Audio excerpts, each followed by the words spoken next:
আসসালামু আলাইকুম। মাসুম নূর তুরস্কের ইস্তাম্বুল শহরের মিউজিয়াম থেকে প্রিয় নবী হযরত মুহাম্মদ মুস্তাফা সাল্লাল্লাহু আলাইহি ওয়াসাল্লামের দাড়ি মুবারক এখনো তুরস্কের ইস্তাম্বুল শহরে দেখা যায়।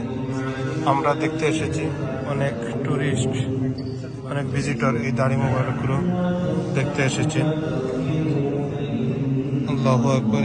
এখানের মধ্যে দেখা যাচ্ছে দাড়ি মুবারকগুলো এখনো কয়েকটি বক্সে কয়েকটি দাড়ি মুবারক এখনো প্রদক্ষিণ করা হয়েছে তুরস্কের মিউজিয়ামে। সুবহানাল্লাহ, আল্লাহু আকবার। প্রচুর দর্শকবৃন্দ রাসূলুল্লাহ সাল্লাল্লাহু আলাইহি ওয়াসাল্লামের ব্যবহৃত সিল মুবারক এখানে রয়েছে। আরো বিভিন্ন বিষয় এখানে প্রদক্ষিণ করা হয়েছে। এই মিউজিয়ামে এখনো বিভিন্ন কিছু তখনকার সময় রয়েছে। প্রত্যেক দিন হাজার হাজার মানুষ এখানে দেখতে আসেন এই বিষয়গুলো। আল্লাহ তাআলা এই সফরগুলোকে কবুল করুন। খুব সুন্দরভাবে তারা প্রদক্ষিণ করে রয়েছেন রাসূলুল্লাহ সাল্লাল্লাহু আলাইহি ওয়াসাল্লামের দাড়ি মুবারক।